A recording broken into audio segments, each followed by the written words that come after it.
Baseball Tonight here on ESPN.com. I'm Carl Ravitch. Welcome, everyone. The Baseball Tonight Goodyear Express Tour is in Jupiter, Florida, home to the St. Louis Cardinals. We're going to hear from Tim Kurkjian and Curt Schilling in just 1 second on the very consistent Cardinals. But we're going to begin with some news deep in the heart of Texas and talk about consistency. The last 3 years, nobody in the American League has been better than the Texas Rangers. The one guy who has been there through it all has been Nolan Ryan. Joined the franchise in 2008. And then, along with Chuck Greenberg, outbid groups that included Mark Cuban for ownership of the team in 2009. And now, as we are getting set to begin the 2013 season, it appears as if John Daniels is moving up and Nolan Ryan is moving out. With more on that, here's Buster Olney. Nolan Ryan may depart his post as president of the Rangers. This according to a report in the Fort Worth Star-Telegram Monday morning. For the sake of context, John Daniels was recently promoted to president of baseball operations as part of the effort by the Rangers ownership to hold together the team staff of assistants and scouts. This may not leave enough comfortable operating room for Ryan, who is an essential part of the effort by the current ownership to purchase the team in the first place. As the saying goes, everything is bigger in Texas, and it would be huge news if the Ryan Express leaves the Rangers. It sure would, Buster. More on that coming up in our Baseball Tonight program at 2:30 Eastern Time on ESPN2. There is no bigger baseball figure, with all due respect even to former President Bush and his involvement with the Texas Rangers, than Nolan Ryan. And there are just some of his numbers and the Rangers the last 10 seasons. And again, when Nolan joined them in 2008 and became really an integral part in 2009, their winning percentage and playoff appearances skyrocketed relative to what they had done from 2003 to 2007.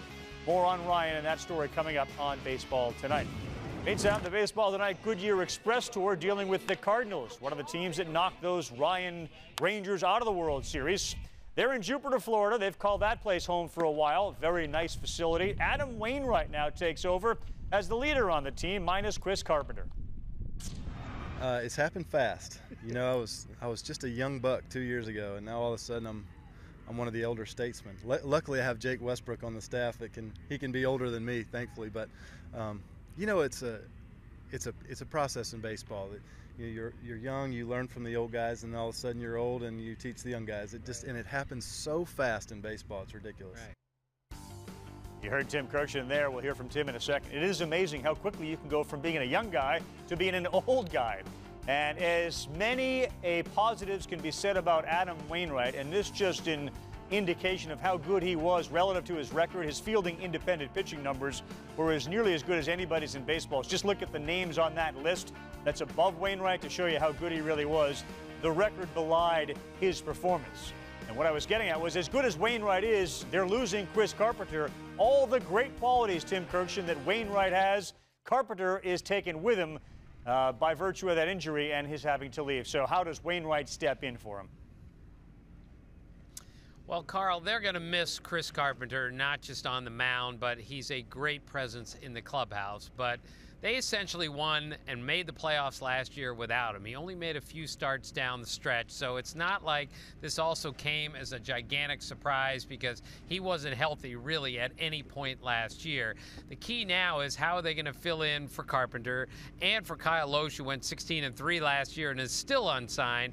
The good news for them, at least from what I was told today, is that Jaime Garcia's shoulder is healthy. He told me he will be ready to pitch the first week of the season. He's already made 2 starts down here. They still have to come up with another starter to go in that rotation, and missing Chris Carpenter is not going to be easy, but they have a lot of young power arms around here, that's for sure. They sure do. Shill, let me ask you this, because your pedigree in the postseason, Carpenter demonstrated it. Wainwright has shown glimpses of it. How does that transition happen successfully from Wainwright to Carpenter, if it has to happen at all? Well, I think the first and most important thing is mindset. I had a chance to talk to Adam for a little while this morning, and he clearly has the mindset of an ace. And that's not a small thing, because it's one thing to say it, it's another thing to believe it and go out and be able to do it. And I think he feels comfortable in the role. I think the things that he's taken from Chris and learned from Chris, as much off the field as on the field, are going to serve him going forward. They've got as Timmy said, they've got a stable of young power arms, and I think they're going to be okay as long as they can get through spring training with a healthy staff, and Mike has a chance to sit down and reassess who and how he wants to put together the back end of the rotation. All right, beyond their physical tools, we'll get to the mental side of it with both Tim and Kurt in just 1 second. Mike Matheny is the manager of this team. This is a team that made a decision to let Albert Pujols leave St. Louis. They made a big offer to him, but he obviously left. With Pujols, they were a playoff team. Last year without him, they were a playoff team, and they got all the way into the National League Championship Series. Mike Matheny continues the consistency that has symbolized the Cardinals forever. It's a pretty interesting makeup of guys here. You know, there's a lot to look at when you look at 2011 finishing in the way that they did and winning the World Series and then getting 1 game away from the World Series last year. Yeah, it was a little hard to swallow, but guys could also become very complacent. But that's not the makeup of what we have around here, and that has a lot to say about the leadership inside the clubhouse. But these guys are very motivated to come back out here and just get better and really take it to that next level because we believe we have all the components to do that. All right, let's take a look at that lineup that Mike Matheny may pencil in given health and opening day. And in the middle of that lineup, you do wonder which Carlos Beltran shows up. He was outstanding in the beginning of the year last year, tailed off a little bit, but even by most standards, his tailing off is really good. Yadier Molina has had an offensive outburst. You wonder with McGuire leaving what impact that might have on him. And David Freese is a third baseman, clearly a World Series hero a few years ago. They love their power arms in the bullpen. Let's get into the middle infield here, Tim, and the idea that their everyday shortstop is going to be banged up for a while. Right, and I talked to Rafael Furcal today about his elbow, and he was not encouraged at all. I asked him, are you going to need surgery?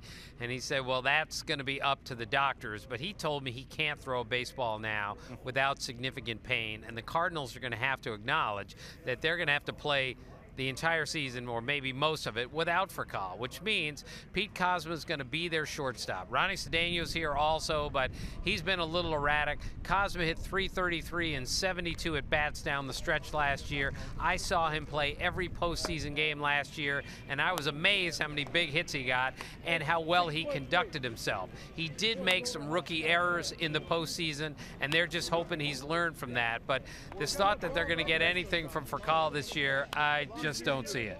Yeah, I agree. I agree with you. I think Kozma's the real deal. Much like Jacoby Ellsbury in 2007, late in the year, had a phenomenal postseason and carried that over. I think he will as well. But this is one of the beauties of spring training and having a manager like Mike Matheny. He's not going to panic. This is an organization, that one of the top minor league organizations in all of baseball. They develop baseball players. They have 6 to 7 weeks to figure out who's going to go where, and they'll start the season out with the best 25 players. And that speaks to some of their consistency. Tim, back to you on Beltran. I gave you some of his numbers early in the season last year. He was really good, and then he tailed off a little bit. The significance of Beltran being healthy, how important it's going to be for this team. In a sense, can they win if he's not the guy that he was from April to June? Well, they're going to have a difficult time, and already he's had some injury issues. He fouled a ball off his foot. But when I talked to Mike Matheny about Beltran, he said, look, he's a thoroughbred. He knows all about his body, and he knows what he can and can't do. We can't forget how good he was the first 3 months of last year, and he did tail off badly. But I think he's still a well above average major league player. The problem for them is they don't have great depth in that outfield, and we saw it last year. If any of the big three in the outfield goes down, they're going to struggle a little bit offensively. Let's get to your expectations for this team then, Kurt. I think we all appreciate their consistency. That division is winnable. What do you expect from them in 2013? Well, much like you talk about the Yankees, I would never talk about the Cardinals being out of it, especially with the stable of young arms. I was blown away by Rosenthal last year in his postseason. What a plus arm. Shelby Miller as well. That, to me, that's where this team's going to go. The back end of this rotation, as good, and if they can be good and be consistent, and they can get out of the gates and have a comfortable April, I think they got a chance to compete and contend all the way through. How about you, Tim? I think the Reds are the team to beat in this division, and I think the Cardinals are not that far behind them. I wouldn't be surprised if they won a wild card and made the playoffs, but they're going to have to figure out this starting rotation and figure out if Trevor Rosenthal is going to be a reliever or a starter. My guess is he's going to start in the bullpen. All right, that's Tim. That's Kurt. We'll see them on Baseball Tonight at the bottom of the hour. We will be with the Baseball Tonight Goodyear Express Tour, the Nationals tomorrow, a team that is picked by virtually everybody to win their division. Thanks for watching.